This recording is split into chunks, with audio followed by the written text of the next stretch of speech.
Have you ever had a secret so big, so life-changing that you feel its weight in your bones every morning when you wake up? A secret that's like a fragile glass bird held in the palm of your hand, beautiful, powerful, but one wrong move, and it could shatter into a million pieces, taking your whole world with it. For me, that secret had a number $15 million. My name is Alex, and for 347 days I had been a ghost. I was a mirage living inside my own life, a millionaire who still clipped coupons, still worried about the strange rattle in my car, still told my family I didn't have enough money to fly home for Thanksgiving. And it almost worked. I almost kept it a secret. Until my brother Leo came to water my plants while I was on a business trip. That business trip was a lie. And what he found in my desk drawer wasn't just a bank statement. It was a declaration of war. If you're watching this video, I need you to understand that this isn't one of those happy lottery stories where everyone holds hands and sings songs of unity. This is a story about what money does to people.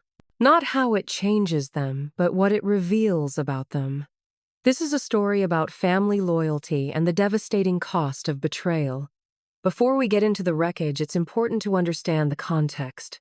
My family wasn't falling apart, not in a dramatic, tear-jerking way. We were frayed, held together by threads of duty and a shared past. My father Richard was a history professor who believed that every problem could be solved with a good argument and a firm handshake. My mother Carol was the eternal optimist, the peacemaker whose primary function was to smooth over the cracks that my brother Leo kept creating. And then there was Leo, my brother. To the outside world, Leo was a shooting star. He was handsome, charismatic, full of ideas that were always about to become the next big thing. A gypsy food truck, a monthly subscription box of handmade dog toys, a groundbreaking app that connected lonely knitters. He had an infectious energy that made people want to invest in him, to believe in him. And they did. Our parents did time and time again. They co-signed loans, drained retirement accounts for his startup capital, and justified his failures as learning experiences. I was the background guy, the solid guy, the dependable guy. While Leo was chasing his dreams, I was getting my degree in graphic design. While he was courting investors, I was working my way up to a senior designer position at a soul-crushingly boring marketing firm in Denver. I designed logos for toothpaste brands and layouts for internal company newsletters. It was bland. My life was beige. I was the son who called home every Sunday, who remembered everyone's birthdays, who sent part of his salary home in the early years to help pay the mortgage after one of Leo's business ventures failed miserably. I wasn't the star. I was the backstage crew making sure the lights stayed on while my brother performed.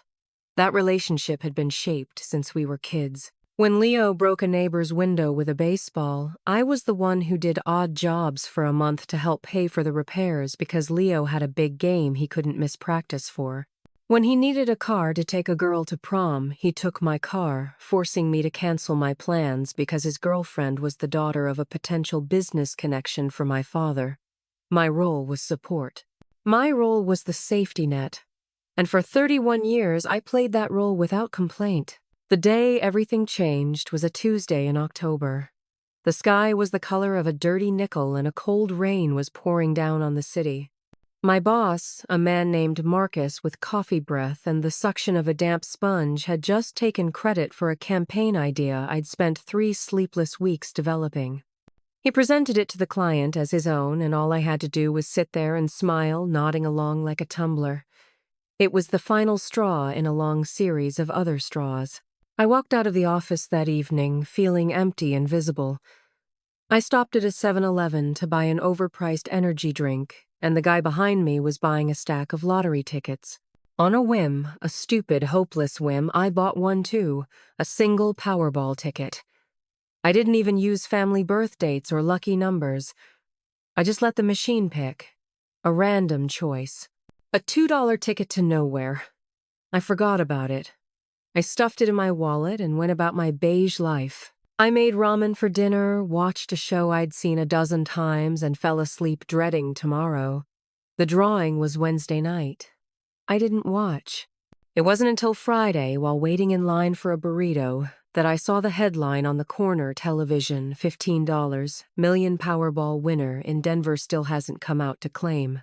I felt a little twang, a flash of what if that was, but quickly dismissed it. The odds were astronomical. It was a tax on math idiots, as my dad used to say. But when I got home that night, I couldn't get it out of my head. My hands were shaking as I pulled the crumpled ticket out of my wallet and opened the lottery app on my phone. The first number matched, 08. A flutter in my chest. It must be a coincidence. The second number matched, 14. Okay, this is weird. My heart started to beat a little faster. The third number, 22. My mouth went dry. The fourth, 31. This couldn't be happening. My vision started to blur. The fifth, 45. I felt like I was going to throw up. I held my breath and looked at the last number on my ticket, the red Powerball. It was 10. I looked at the screen. The red Powerball was 10. I stared at the phone, then at the ticket, then back at the phone. I must have done it 20 times. The world around me dissolved into a low hum. $15 million. It wasn't a real number. It was an idea, a fantasy. It was the kind of money that could solve every problem I thought I had and 1,000 more I didn't even know existed.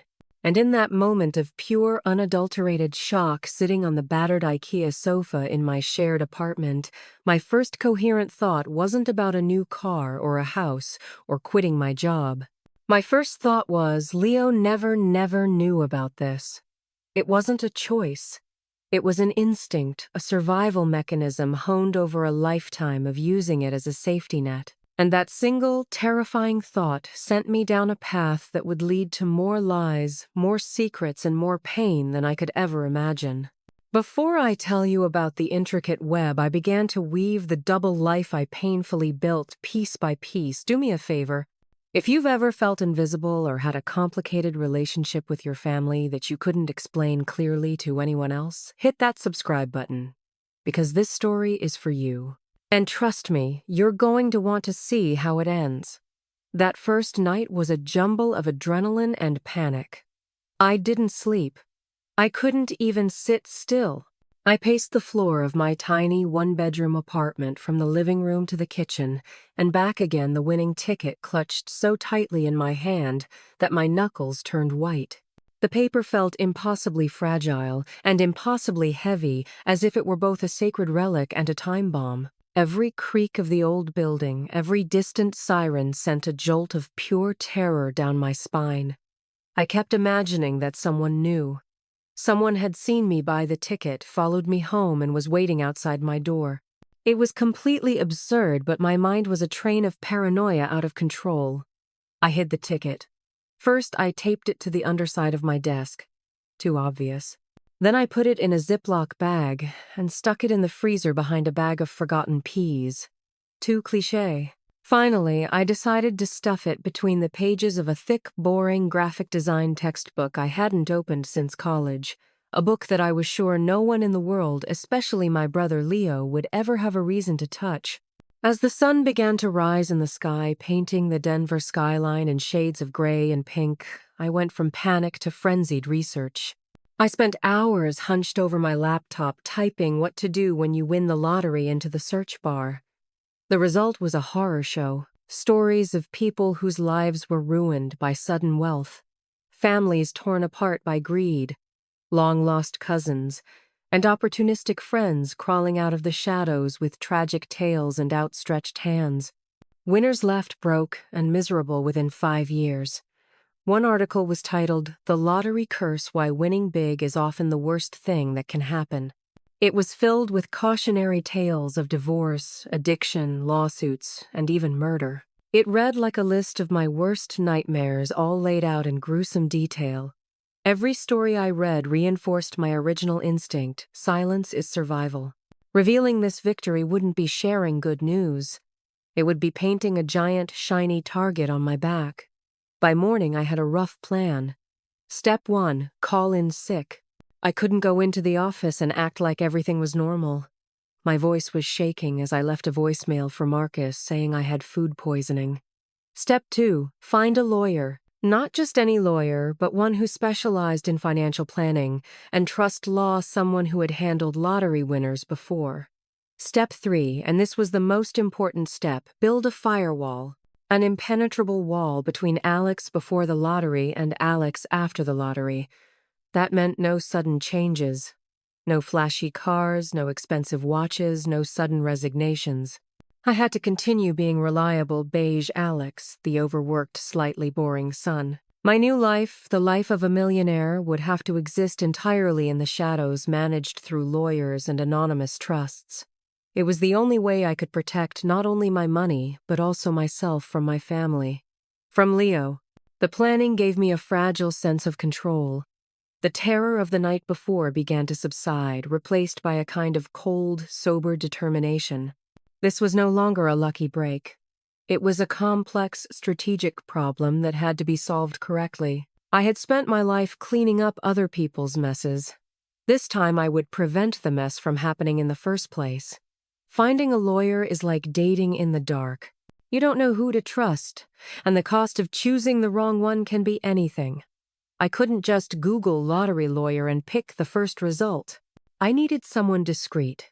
Someone whose name wasn't associated with the flashy lottery stories in the papers. I spent Saturday in a public library on the other side of town, using their computers so as not to leave a trace on my home network. I searched through the top corporate law firms looking for trust and estate planning experts who specialized in handling wealthy clients who wanted privacy. Finally, I found a name, Arthur Vance. He was a senior partner at a downtown law firm, a man in his 60s with a bio that was peppered with words like discreet, complicated, and confidential. There are no pictures of him grinning next to lottery winners holding giant checks. His website is dry, professional, and utterly boring. He is perfect. The following Monday, I called in sick again, this time saying that my bout of food poisoning had not yet subsided.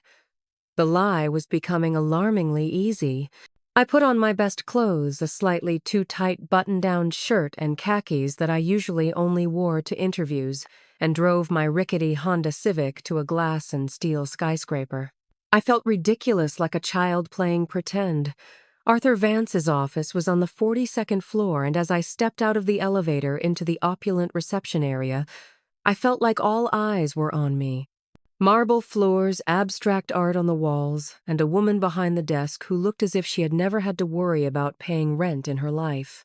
I felt completely out of place. I gave my name, bracing myself for a questioning look, but she just smiled and said, "Mr. Vance is waiting for you, mister." Miller. That was the fake name I'd used on the phone. Another layer of protection. Arthur Vance was nothing like I had imagined. He was no shark in a pinstripe suit. He had slicked back silver hair, kind eyes behind tortoiseshell-rimmed glasses, and a firm but unintimidating handshake. His office was not flashy. It was cozy, lined with mahogany bookshelves filled with leather-bound books. It exuded a calm, quiet authority. He invited me to sit in a leather chair across from his desk and asked, "So, Mr. Miller, how can I help you today?" I took a deep breath. There was no way to say this gently. I reached into my coat pocket, pulled out a color photocopy of the ticket, and placed it on the polished wood table between us. "I believe I won the Powerball last Wednesday," I said, and my voice sounded like someone else's. Arthur didn't seem surprised. He put on his glasses, picked up the copy, and examined it carefully. He nodded slowly. "I see," he said, his voice calm. "And I guess you want to make sure no one else knows about this." The relief that washed over me was so strong I almost cried. "Exactly," I whispered. Over the next 2 hours, Arthur laid out a detailed plan. He was like a general preparing for battle, anticipating every potential threat. He explained that in Colorado, lottery winners cannot remain completely anonymous. Their names are public record.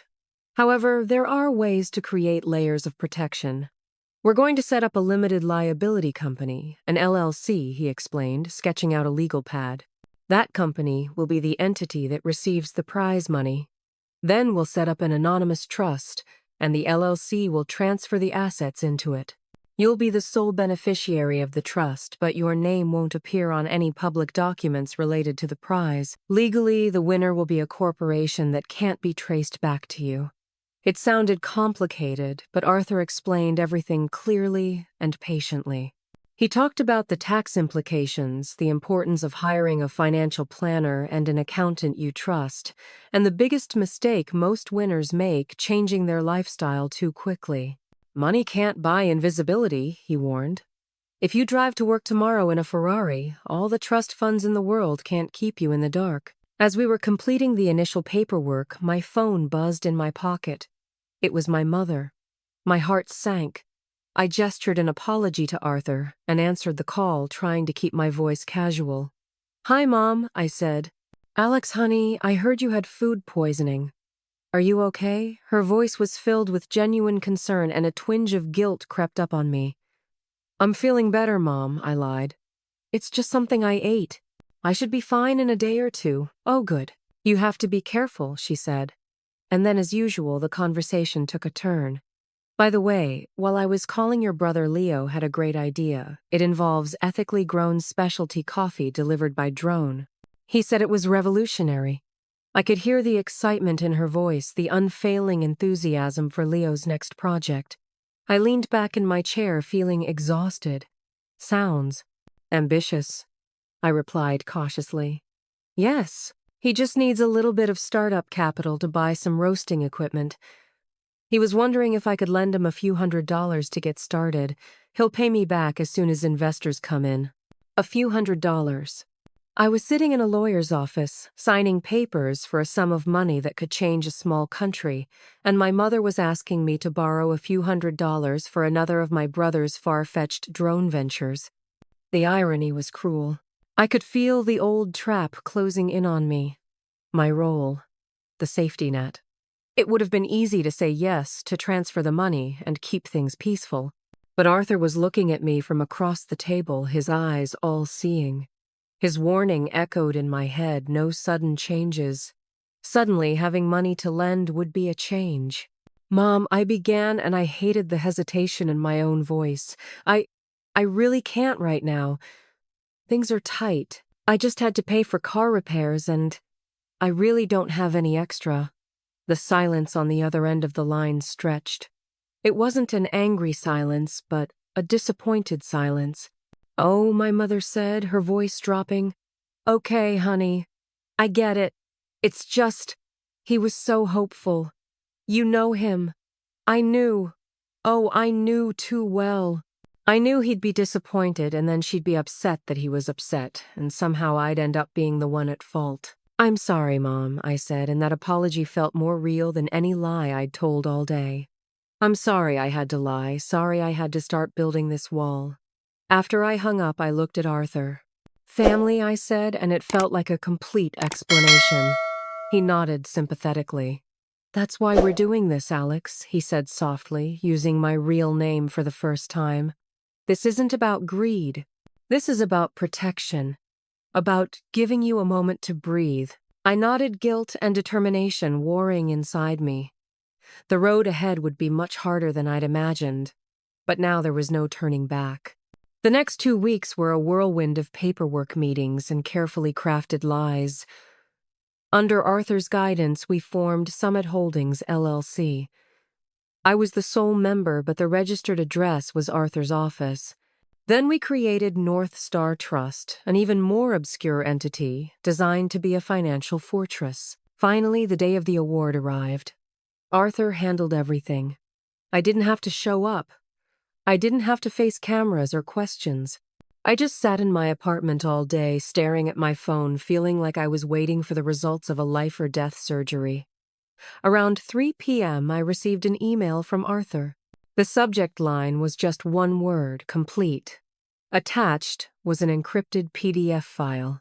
I opened it. It was a statement from a newly opened private bank account in the name of North Star Trust. And there in the balance was a number that made my eyes pop. After federal and state taxes, the balance was $9,475,201.34, 9,475,000. I read that number over and over again, but it didn't make any sense. It looked like a typo. The next day, I still had to go to work. It was one of the most surreal experiences of my life. I sat in my glass cage under flickering fluorescent lights, listening to Marcus drone on about the importance of optimizing synergy in a morning meeting.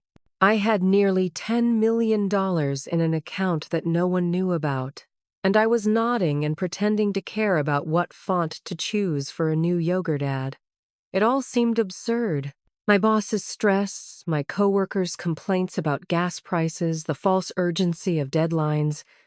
It all felt like a play in which I suddenly realized I was no longer an actor but an audience member. Later that day, Marcus called me into his office. "Alex," he said, not looking up from his computer, "I need you to stay late tonight. The yogurt customer doesn't like the blue we picked.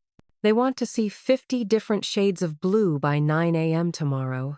In the past, such a request would have made me feel frustrated and helpless.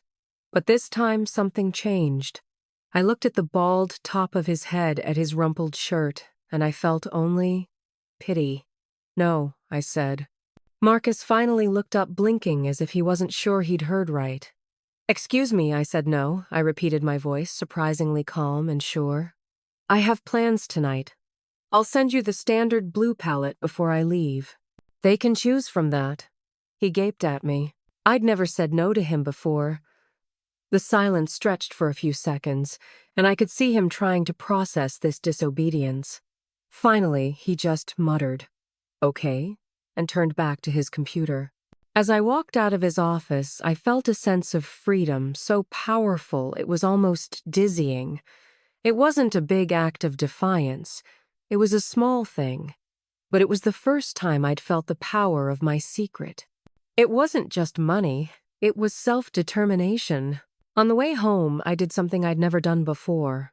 I passed the high-end organic grocery store that I usually avoided like the plague, and I went in. I didn't look at the prices. I bought an expensive flank steak, a nice bottle of red wine, fresh asparagus, and a cheese whose name I couldn't even pronounce. The total bill was over $100 more than I usually spent on food in a week. When the cashier read the amount, I had a moment of habitual panic before I remembered. It didn't matter anymore.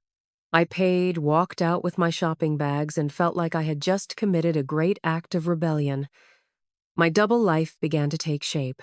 By day, I was Alex, the graphic designer who dealt with unreasonable demands and ate lunch at my desk. But at night, alone in my apartment, I began to enjoy small, secret pleasures. I cooked delicious meals. I bought a real espresso machine and learned to make the perfect latte. I bought high-quality socks, little things that no one would notice, but that gave me a sense of quiet luxury. It was a delicate balance. The stress of maintaining appearances began to take its toll. I was always on guard, always worried that I would say the wrong thing. And then, one Thursday night, that vigilance was put to the test. I was preparing dinner when there was a knock on the door. Not a gentle knock, but a hard, urgent bang. I knew who it was before I even looked through the peephole. Leo. I opened the door and he stormed in, carrying his chaotic energy into my quiet space. "Bro," he exclaimed, hugging me hard. I was nearby and thought I'd stop by to see what my favorite nerd was up to. He looked the same purposefully messy, hair-frayed leather jacket, and a smile that could convince a monk to break his vow of silence. He circled my small living room, taking in everything. "Still, this cute little slum," he said, but there was no malice in his tone, just the smugness of someone who believes he was destined for better things. "Listen," he said, turning and patting me on the shoulder. "I got something really big. Bigger than coffee drones. That was just the warm-up. This is a game changer." He started pacing, his voice full of passion, as he outlined his latest idea, a sustainable farm-to-table meal delivery service for busy professionals. "Imagine it, Alex. We'll source our ingredients from local farms. The packaging will be completely biodegradable. It's not just food, it's a lifestyle. It's a statement." He talked nonstop for 10 minutes, painting a picture of success and innovation. I'd heard presentations like this all my life. They were always exciting and always lacking one crucial element: reality. Finally, he paused, looked me straight in the eye, his excitement palpable. "And here's the best part," he said, lowering his voice dramatically. "You've got an angel investor interested. A big one. But you need to show him you're serious. You need to get some matching capital. Not much. Just about $5,000 to build a professional website and some marketing materials." I stood there, my heart pounding in my chest. This was it. The confrontation I'd been dreading. It wasn't a phone call that could be brushed off. Here he was in my apartment, his eyes searching mine, waiting. "Leo," I began, trying to keep my voice even. "That sounds great. It really does. But you know my situation. I don't have $5,000 lying around." Leo's smile faded. He narrowed his eyes at me. "Come on, Alex. Don't tell me that. You always have a little something hidden. You're responsible, remember? You don't spend money on stupid things. Just a little to get me through this. This is an investment, not a gift." His words cut deep into me. I am a responsible person. It wasn't a compliment. It was an expectation, a demand built on the role I'd always played. "You can't, Leo," I said more firmly. "You really can't. If I had, I'd give it to you, but I don't." He stared at me for a long moment, silence filling the room. The disappointment on his face quickly turned to contempt. "Unbelievable," he muttered, shaking his head. "You know what, Alex? Your problem is that you have no vision. You're too afraid to take risks. That's why you're stuck in this apartment with your shitty job, while other people are actually trying to do something with their lives." He turned and headed for the door. "When I succeed, don't expect me to remember you," he said over his shoulder before slamming the door shut. I stood still in the silent room, his voice still echoing. I had succeeded. I had kept my secret. But it didn't feel like a victory.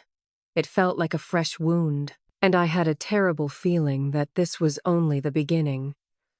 The silence after Leo left was worse than his vitriol. It hung heavy in the air, an accusatory emptiness. I had done the right thing, the necessary thing to protect myself, but it didn't feel like victory. It felt like I'd cut a vital cord, and while it freed me, I also felt adrift. I knew this confrontation wouldn't end at my door. Leo wasn't one to give in quietly. He was a storyteller, and in the story he was sure to tell, he would be the misunderstood hero and I would be the cold-blooded villain. I didn't have to wait long. 2 days later, on a Saturday morning, my phone rang. It was my mother. I took a deep breath, steeled myself, and answered. "Hi, Mom." Alex. Her voice was strained, lacking its usual warmth. "I just talked to your brother. He's devastated." She didn't ask for my side of the story. She didn't ask what had happened. She'd heard Leo's version, and to her it was the truth. "I know you're having a hard time," she continued, her tone, a deft mix of sympathy and gentle reprimand, a skill she'd perfected over the years. "But Leo's really trying to make something of himself this time, honey. He has a real business plan, and you turned him down. You didn't even listen." "I listened, Mom," I said, trying to keep my voice from shaking. "I've listened to hundreds of business plans in my life. The problem isn't that I don't want to help. The problem is that I can't." "Don't tell me you can't, Alex," she said, frustration starting to creep into her voice. "I'm not talking about $5,000. I'm not interested in money. This is about supporting your brother. He looks to you whether you believe it or not. And when his brother turns his back on him when he needs it the most, it breaks his heart. And mine." Every word she spoke was a carefully calculated punch. She was a master at weaponizing Leo's frustration against me. In her world, my role was not to fend for myself, but to maintain the family's fragile balance by soothing Leo's fragile ego. By saying no to him, I had not just refused a loan, I had disrupted the order of our family universe. I tried to explain my own financial difficulties, the lies I was now trapped in, but my words sounded weak and hollow even to my own ears. "I just want you guys to get along," she finished, her voice shaking as if she were about to cry. "Family is all we have. She hung up, leaving me with a heavy sense of guilt. I had to resist the urge to call Arthur, transfer $5,000 to Leo, and restore peace. But I knew that would be a mistake. It would be the first crack in my wall, and Leo would keep digging until it collapsed. The sense of isolation grew. I had a secret. I couldn't share a burden I had to carry alone. To cope, I began to explore my new world anonymously.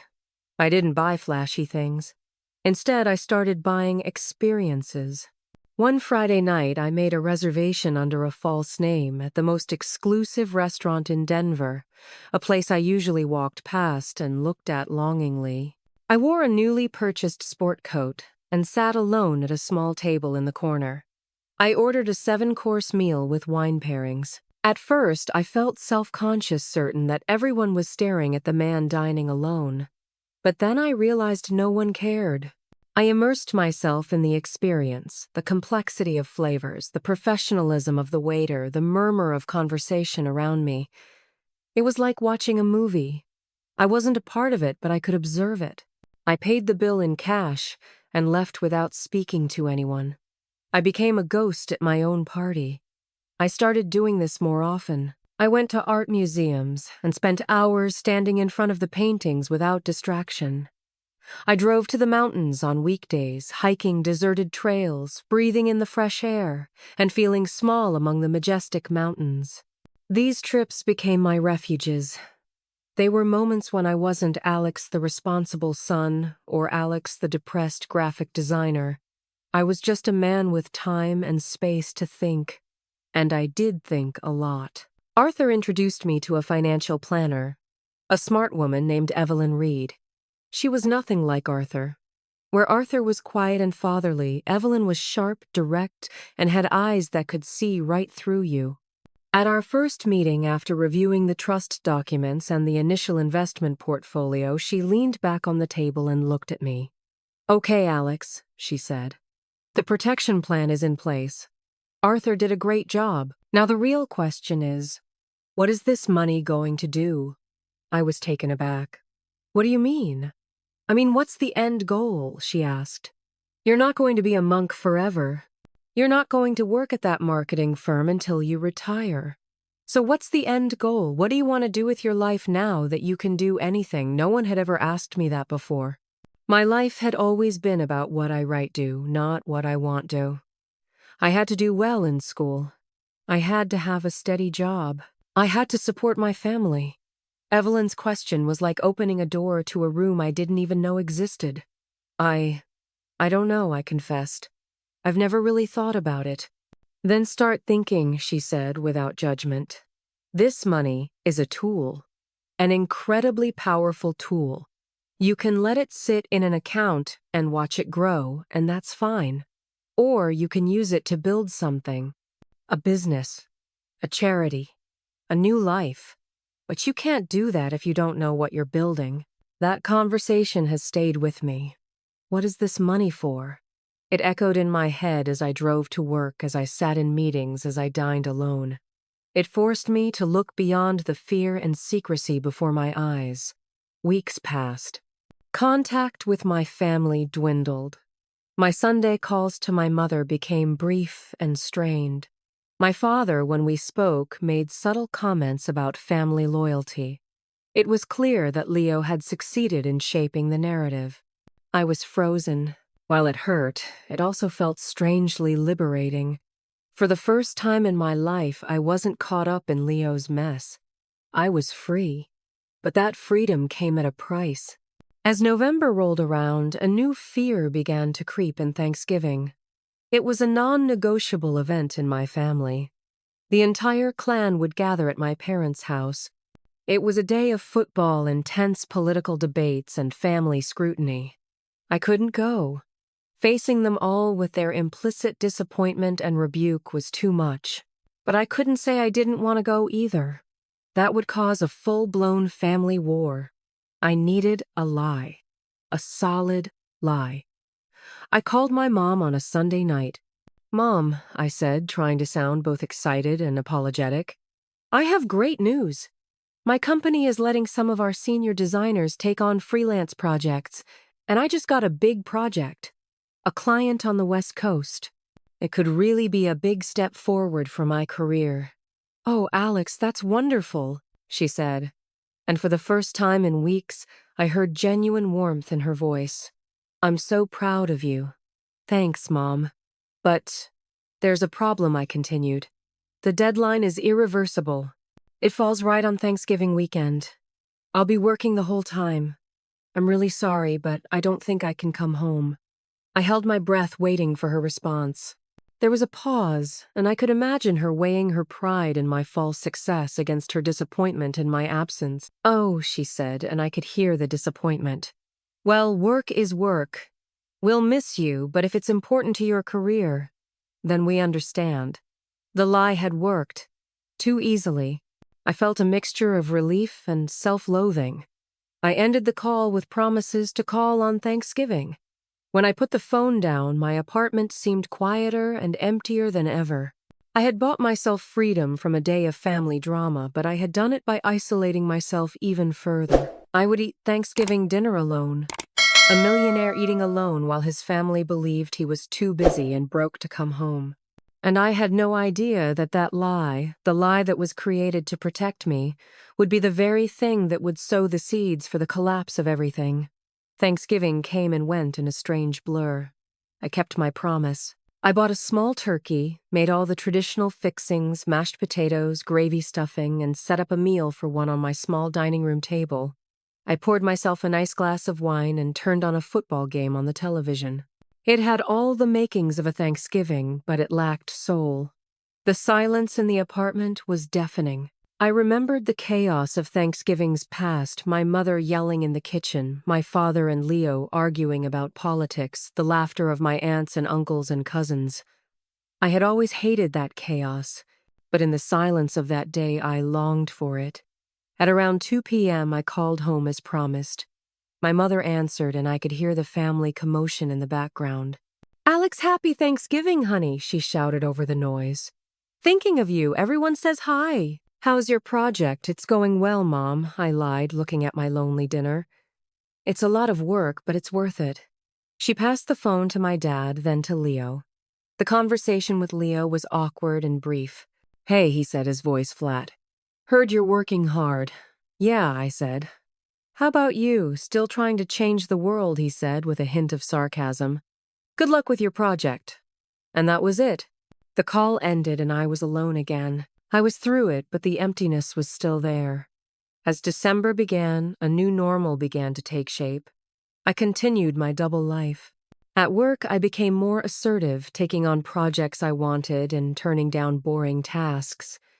Marcus seemed both confused and somewhat respectful of this new Alex. At home, I continued my quiet adventures, and I worked with Evelyn Reed to begin thinking seriously about her question. What is this money for? I started researching nonprofits, impact investing, ways money could be used to create positive change. An idea began to germinate in my mind.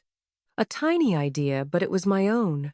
I began sketching out a plan for a grant program for struggling young artists and designers who were talented but lacked the resources to launch their careers. It gave me a sense of purpose that I hadn't felt in years. I thought I had it together. I thought my family had accepted my estrangement. I was horribly wrong. The thing is, Leo never gave up. His farm-to-table business plan predictably failed. The angel investor he talked about turned out to be an empty promise. But instead of accepting defeat, Leo found someone to blame. And that person was me. By his twisted logic, if I had lent him $5,000, he would have built a website impressive enough to close the investor, and now he would be on his way to becoming a millionaire. My rejection wasn't just a rejection, it was an act of sabotage. He became obsessed with it. And he became obsessed with me. He couldn't understand why I said no. Me, the always reliable younger brother. It didn't make sense. Unless there was something I was hiding. The lie about my freelance project on Thanksgiving planted a seed of doubt in his mind. A freelance project big enough to miss Thanksgiving must be making a lot of money. So why was I so financially strapped? My story didn't add up. The fallout began the week before Christmas. I had planned one of my incognito trips, a long weekend, to a quiet resort town in the mountains to escape the craziness of the holiday. I needed some breathing room. I told my family it was a mandatory business trip involving my West Coast clients. On Thursday, the day before I was scheduled to leave, Leo called. His voice was deceptively friendly. "Hey bro," he said. "I heard you're on the road again. You're a rising star." "Just a quick trip," I said cautiously. "Listen," he continued, "I have a favor to ask. I have a big meeting on Friday and my apartment is getting plumbing work done. Can I stop by your place to use the Wi-Fi and get ready? I won't be a bother." The request was strange, but saying no would be even stranger. It would raise more suspicion. Sure, Leo," I said hesitantly. "The spare key is still under the doormat."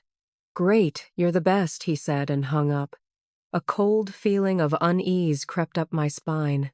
Something was wrong. The next day, I left early in the morning, a feeling of anxiety gnawing at my stomach. I tried to tell myself that I was being paranoid, that Leo simply needed a quiet place to work. But I couldn't shake the feeling that I'd just let the fox into the henhouse. I couldn't relax all day. I tried going for a hike, but my mind kept returning to my apartment, imagining Leo there. Around 8 p.m., as I sat alone in a small pub trying to enjoy a craft beer, my phone beeped. It was a text from Leo. My heart stopped. I opened it with shaking hands. It was only one sentence, but it brought my world crashing down. "We need to talk. I was at your apartment. I know about the North Star Trust." I stared at the words, my brain unable to process them. North Star Trust. He'd used the official name. This wasn't a guess. He'd found something. He'd rummaged. He'd looked for evidence, and he'd found it. I remembered with horror a few weeks ago Evelyn had sent me a welcome packet from her wealth management company, a glossy folder with the company logo and the words, "Prepare for your financial future with North Star Trust" on the cover. I'd flipped through it and left it carelessly in the top drawer of my desk. The drawer I never locked. I sat there in the noisy bar, my beer forgotten, a chill of exposure washing over me. The game was up. My walls had been breached. The secret was out. And I knew one thing for sure: Leo wouldn't be coming to congratulate me. He will come to claim his share. The 3-hour drive back from the mountains to Denver was a blur, a nightmare. With each passing mile, my initial numbness turned to a cold, simmering anger. I wasn't angry that I'd been found out. I was angry at the flagrant violation. Leo hadn't stumbled upon it. He'd gone hunting. The lie about the important meeting and the broken water line was now sickeningly clear.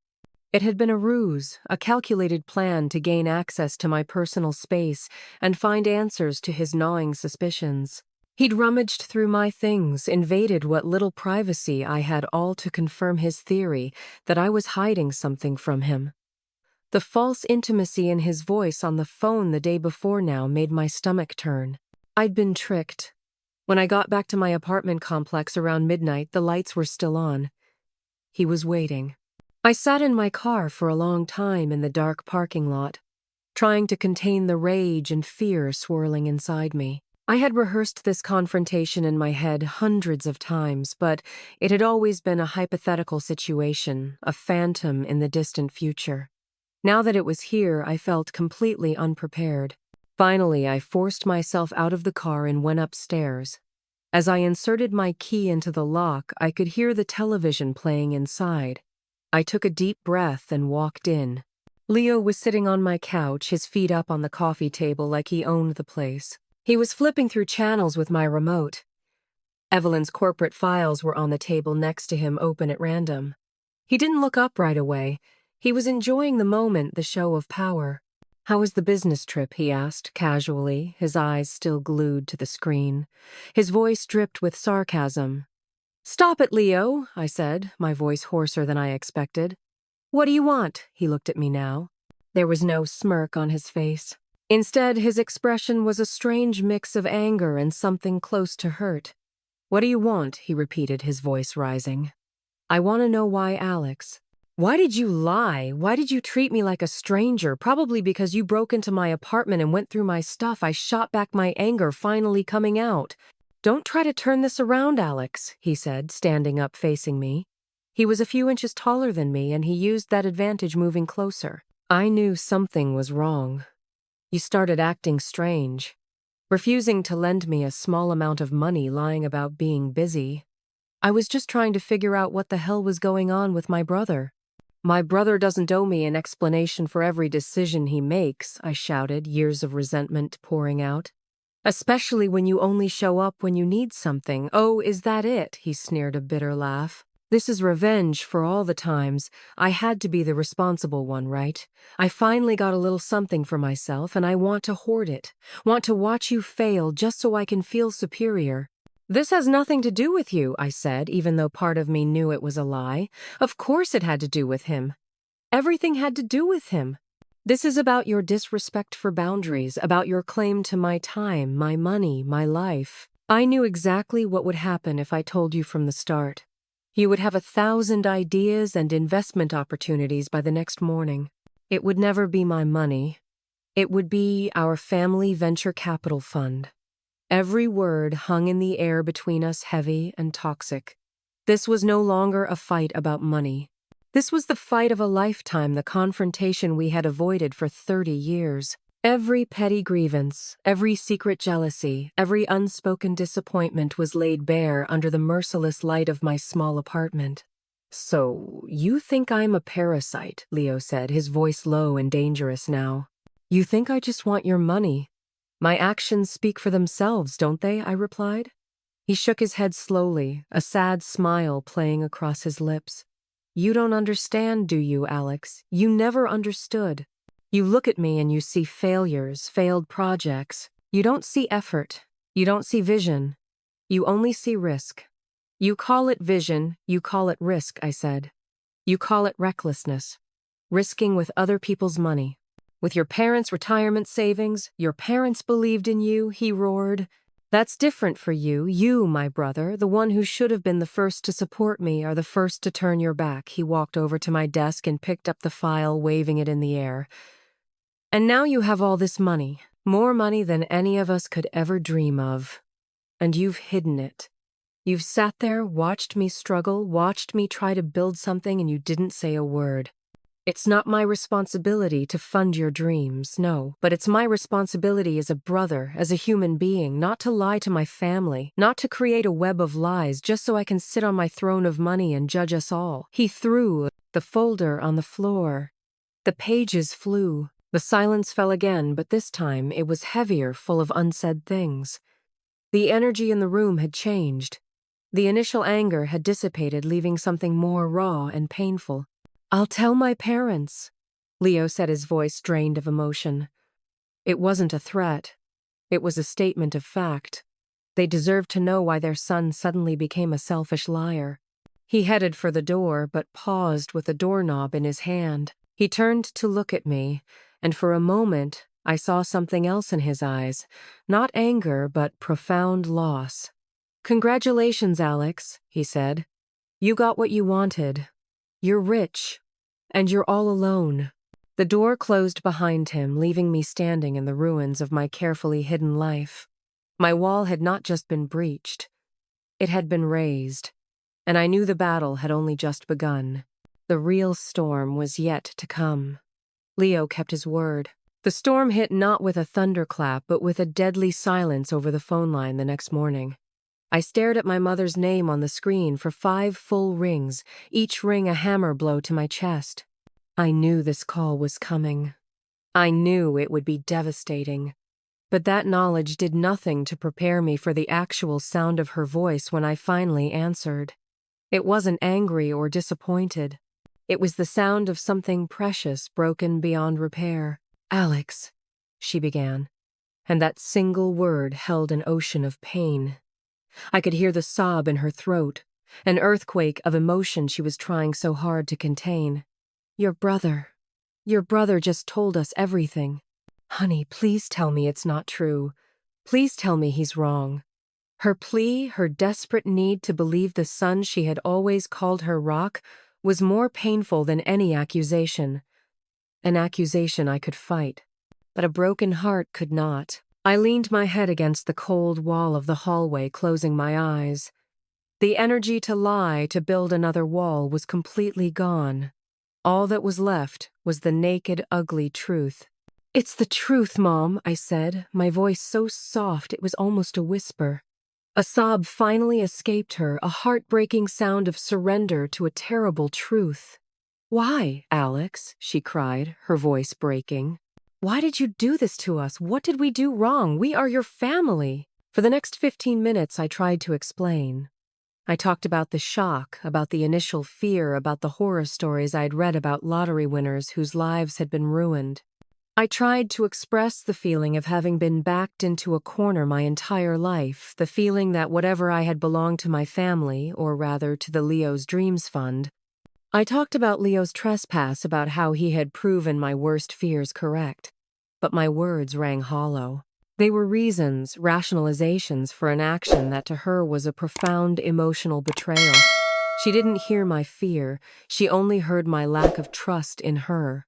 "So you think we just want your money?" she asked, and the pain in her voice was now coated with an icy layer of offended hurt. "Do you think the mother who bore you and the father who worked so hard to give you a good life are that lowly? Do you think we are vultures just waiting to tear you apart? Alex, how can you think of us like that?" I could hear my father behind me, his voice low and angry. "Give me the phone, Carol. I'll talk to him." There was a rustle, and then my father's voice, sharp as steel, rang in my ear. "Alexander," he began. Using my full name was a tactic he reserved for the most serious disappointments. It erased all intimacy, turned me from son to defendant. "Your mother is heartbroken. And frankly, so am I. I'm not just disappointed. I'm ashamed. Ashamed that I raised a man who could look his parents in the eye and lie so blatantly for months. Dad, I didn't mean to hurt anyone," I tried to say, but he cut me off. "Intentions don't matter, son. Actions matter," he almost roared. "You have acted cowardly and deceitfully. I taught you about honesty. I taught you that a man is defined by his word. You have turned your word into a farce. And for what? For money. You have sold your integrity for money." His attack was different from my mother's. Hers was about the heart. His was about principle. To him, I had violated a basic moral code, one he had built his life around. "Do you know how hurt your brother was?" he continued. "He came to us not in anger, but in grief. Grief that his brother, whom he trusted, had made him his enemy." I almost laughed. Leo, the master of drama. He had played the victim perfectly, and my parents had bought front-row tickets. "And the lie about Thanksgiving," my father said, his voice low with contempt. "You left your mother worrying about your big project, proud of you, while you sat on a mountain of money and felt sorry for yourself. That selfishness is amazing." The call lasted almost an hour, a relentless verbal barrage. It wasn't a conversation, it was an indictment read aloud. Every lie, every excuse, every secret move I made was exposed and examined through the lens of my betrayal. They didn't see the context. They saw only guilt. When their anger had finally drained, leaving only exhaustion, my father gave his final order. "You're coming home this weekend. Saturday. We're all going to sit down and talk as a family face to face. You owe us that. You owe us an explanation and a way forward." He hung up before I could respond. I spent the next 2 days in a state of limbo, an eerie silence after the storm. I called Arthur and Evelyn, my voice flat and emotionless, as I recounted the conversation. Arthur listened with sympathetic silence. "This was inevitable, Alex," he said softly. "Secrets this big rarely stay hidden forever. They're hurting and they're attacking. Don't make any decisions while you're in this state. Just breathe." Evelyn's advice was more practical. "Your assets are safe," she said firmly. "Legally, they can't touch it. Leo has no rights. But emotionally, you're in a vulnerable position. They'll use guilt as a lever, as a crowbar to break your resolve. Leo has come up with a story, and now you're the villain. When you go there on Saturday, remember you're not walking into a family gathering. You're walking into a carefully orchestrated ambush. Her words stayed with me. An ambush. The drive home that Saturday morning felt like a walk to an execution. Every familiar landmark, the old grocery store, the park where I learned to ride a bike, my elementary school was a ghost from another life, a simpler life, one where I knew my role. The house looked the same, but the air around it felt different. As I pulled into the driveway, I could see 3 figures through the living room window. They were waiting. When I walked through the front door, silence settled over me like a thick blanket. No greetings. My mother sat in her favorite armchair, but she wasn't knitting. Her hands were clenched in her lap. My father stood by the fireplace, his posture stiff and formal. And Leo, sitting on the sofa, leaned back casually, but his eyes were sharp and calculating. Evelyn was right. This is not a house. This is a courtroom. And my trial is about to begin. I took a deep breath, the air in the living room feeling thick and suffocating. The silence stretched a strategic weapon my father often used to unnerve his opponents. He was the first to break it, his voice devoid of any warmth, only the weight of a judge playing the role of father. "Alexander, sit down," he said, gesturing to the chair across from them. It felt like an interrogation chair. I sat down, feeling all 3 of their eyes boring into me. "We will not repeat what we said on the phone," my father began. "Our disappointment is clear. Your deception is real. The question now is not why, but where do we go from here? This family has been hurt. Trust has been broken. We need a way to repair it." My mother spoke, her voice shaking but filled with a desperate plea. "Alex, honey, I haven't been able to sleep.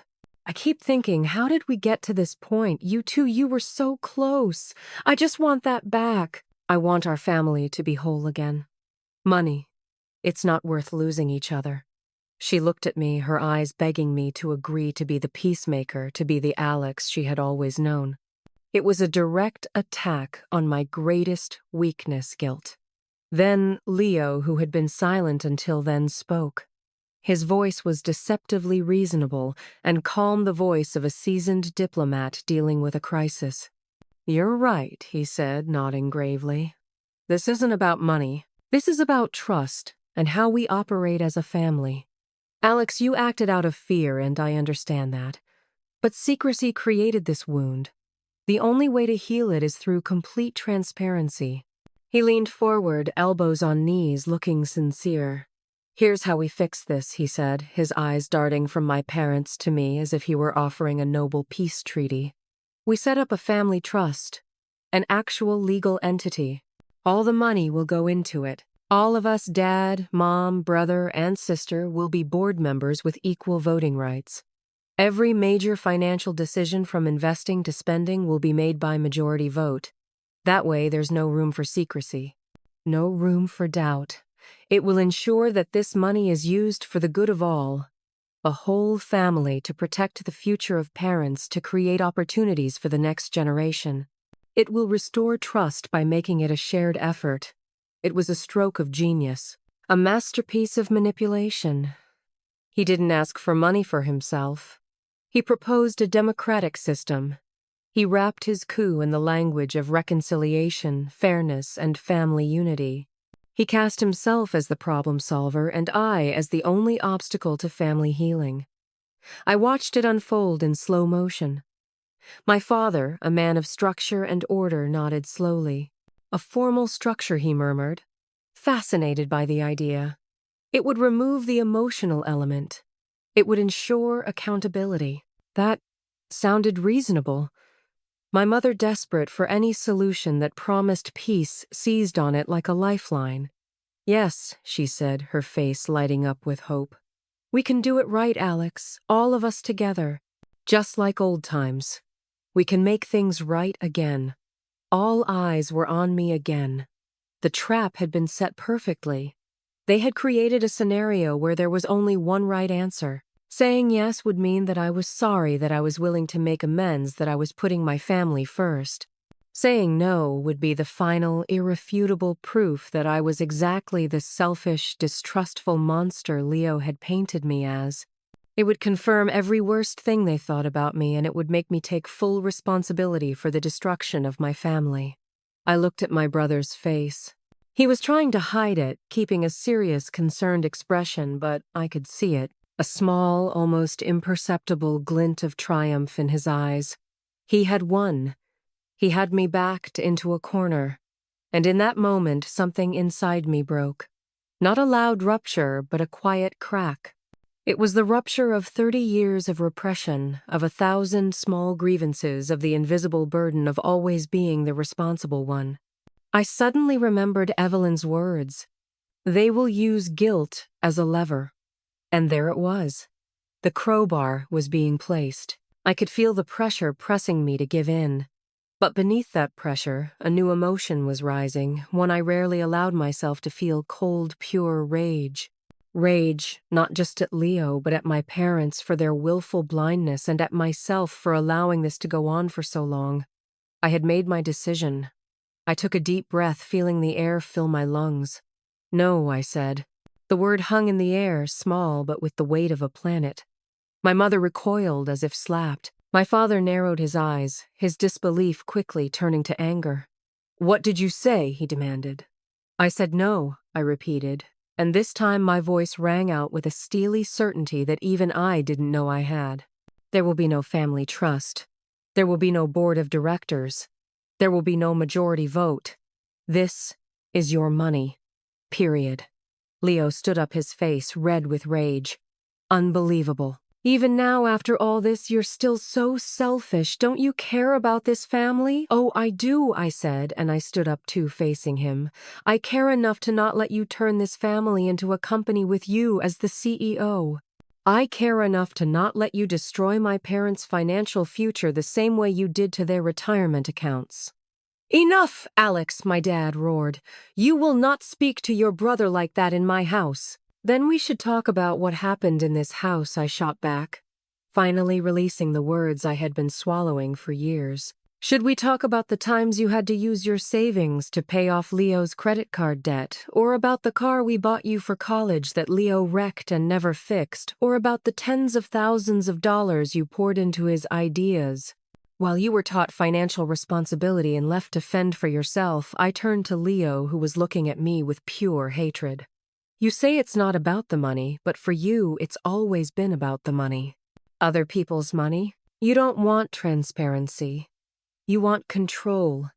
You want a blank check. I turned to look at my parents, who were looking at me as if I were a stranger. Here's what's going to happen, I said, my voice calm now but unwavering. I will take care of you. Completely. I will pay off the mortgage on this house by Monday. I will set up a separate trust for you, managed by a neutral third party that will provide you with a generous monthly income for the rest of your lives. You will never have to worry about another bill again. That's my promise, and it's non-negotiable. I paused, letting that sink in. Then I turned back to look at Leo one last time. And you, I said, you get nothing. Not today, not tomorrow, not ever. Your access to my money and this family's money through me is over. From now on, you're on your own. I didn't wait for their response. I had said what I needed to say. I had spent my life waiting for their permission, their approval, but I didn't need it anymore. I turned and walked out of the living room, out of the house where I grew up, and I didn't look back. As the front door closed behind me, I didn't feel triumph or relief. I felt the pain of a necessary surgery. I had cut off a part of myself to save the rest. And I knew with a painful certainty that there was no going back. Walking out of my childhood home that day was like walking out of another life. The cold December air hit me in the face, and it felt like a cleansing. There were no screams chasing me, no final pleas. Just the heavy silence of a closed door, both physical and metaphorical. The drive back to Denver was eerily quiet. The rage had dissipated, the guilt had been burned away in the flames of confrontation, and all that remained was an emptiness, but not a negative emptiness. It was like a blank slate, a place where something new could be built. I had won, I guess. I had kept control of my property. I had stood up to my brother. I had set iron boundaries. But the price had been my family, at least the version of family I had known. The following Monday, I made good on my promise. I called Arthur and Evelyn and we sprang into action. Within a week, my parents' mortgage was paid in full. Within a month, the Wilson Trust was established, an irrevocable trust administered by a reputable bank designed to provide my parents with a generous annual income automatically adjusted for inflation for the rest of their lives.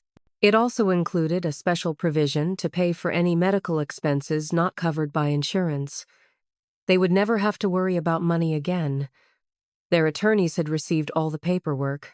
There were no phone calls between us. Everything was done through intermediaries coldly and efficiently.